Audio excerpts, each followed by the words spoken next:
Assalamualaikum warahmatullahi wabarakatuh. Teman-teman, kembali lagi bersama saya. Dan di video kali ini saya ingin membahas terkait pengembalian produk dari distributor ke pabrik.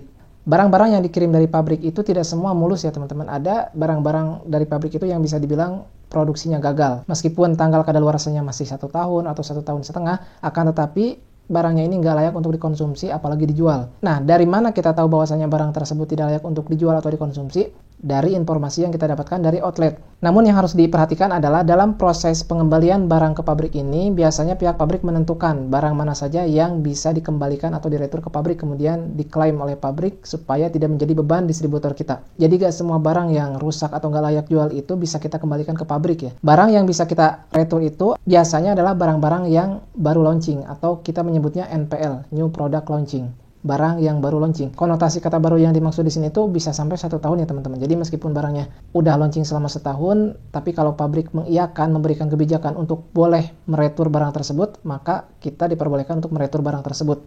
Nah, tentunya dalam proses pengembalian barang ke pabrik tersebut ada prosedur yang harus kita tempuh ya. Apa sajakah prosedur tersebut? Berikut adalah prosedurnya. Prosedur yang pertama adalah pengajuan barang NPL atau New Product Launching ini dilakukan oleh kepala gudang. Biasanya kepala gudang akan merekap barang-barang yang baru launching tersebut ya. Kemudian dibuatkan sebuah laporan dalam bentuk form Excel. Lalu setelah itu diajukan ke pihak region. Region ini kalau bisa kita bilang merupakan kantor cabang dari pusat, di mana pusat itu kita sebut dengan head office. Nah, kantor pusat ini punya cabang lagi yang disebut dengan region. Nah, region ini kalau dalam pemerintahan seperti pemerintahan provinsi. Nah, apabila sudah diajukan, kepala gudang tinggal menunggu saja tindak lanjut dari pihak region. Apakah pihak region mengiyakan barang tersebut untuk diretur atau menolaknya. Apabila pengajuan barang tersebut ditolak oleh region, maka tidak ada tindak lanjut setelah itu. Namun apabila pengajuan tersebut diiyahkan atau diterima oleh pihak region, maka yang harus kita lakukan selanjutnya adalah lakukan BKB supplier sesuai dengan approve atau persetujuan dari pihak region. Karena tidak jarang juga ya teman-teman ketika kita ngajuin misalkan Malkis 10 karton, itu yang disetujui cuma 5 karton atau 6 karton. Nggak selalu harus sama dengan pengajuan di awal. Atau bahkan dari 5 produk yang diajukan, yang diterima cuma 2, yang 3 ditolak. Bisa saja seperti itu.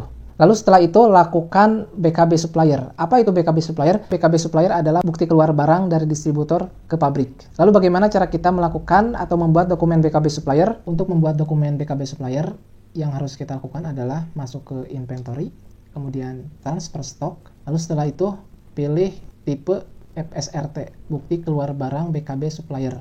Lalu setelah itu kita klik ID dokumen dan tab, otomatis dia akan membuat nomor dokumen baru. Lalu setelah itu beri keterangan di sini. Biasanya kalau saya memberikan nama pabriknya, kalau di tempat saya namanya PTA, PTC, PTE, PTP. Misalkan PTA Juni 2022.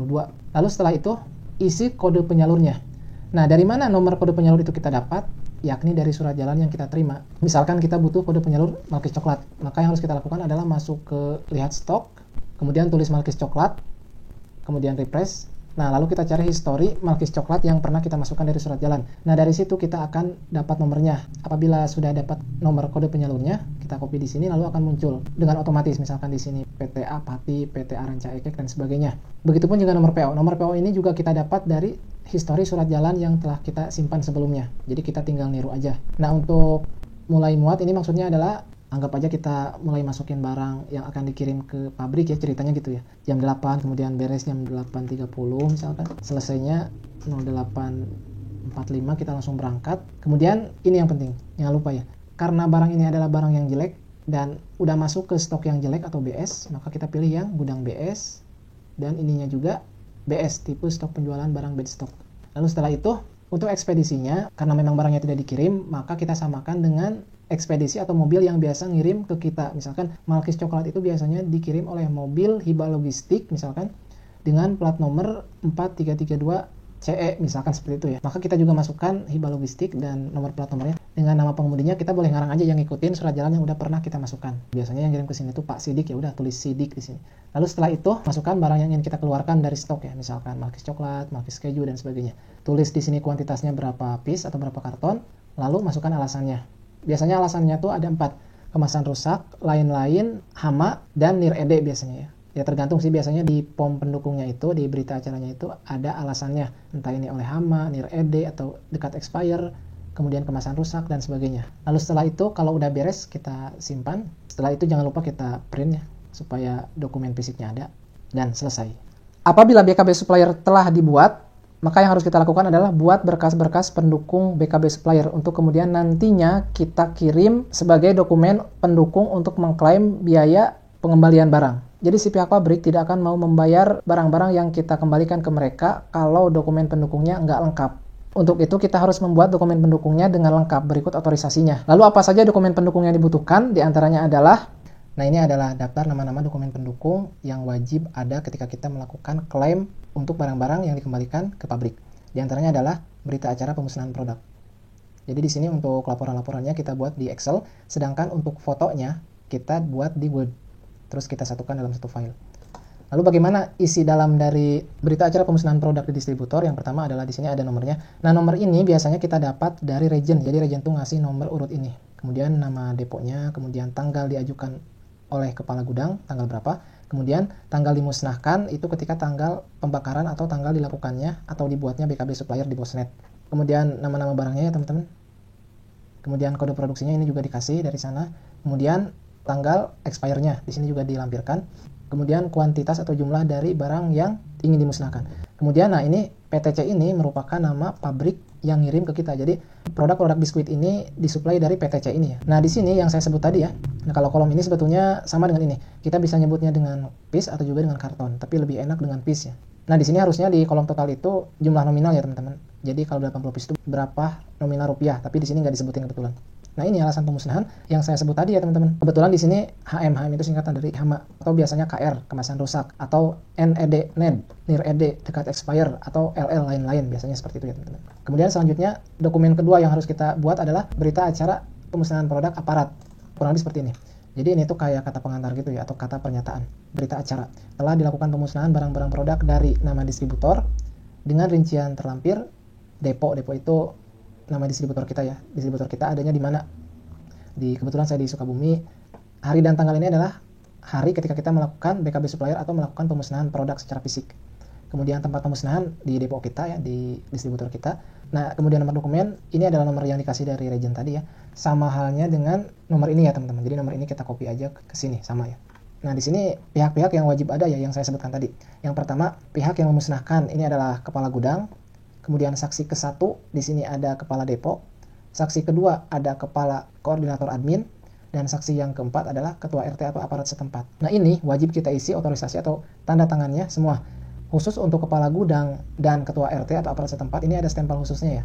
Sebagai bukti bahwasanya ini benar-benar dilakukan dengan benar. Kemudian kita loncat dulu ke dokumen foto PTC ya.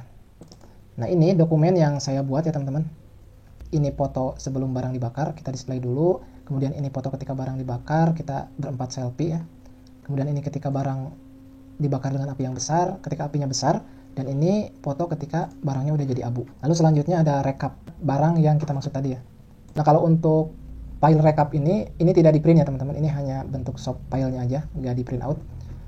Di sini ada tanggal pemusnahan, yakni tanggal ketika kepala gudang mengajukan pemusnahan atau mengajukan retur ke pabrik. Ini nama deponya, ini sama ya, kode yang diberikan dari region sama dengan yang ini ya teman-teman. Kemudian ini nama barangnya sama aja sih dengan yang tadi ya. Ini jumlahnya, ini nama pabriknya, ini alasannya, dan ini adalah daftar form atau dokumen yang harus ada gitu. Pertama BKB-nya yakni tadi ya, BKB supplier atau pengeluaran barang dari kita ke pabrik itu harus di print yang udah kita buat tadi.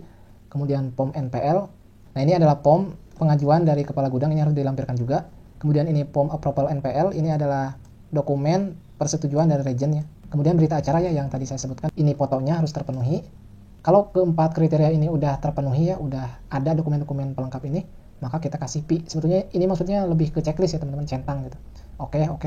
Di sini juga harusnya done statusnya.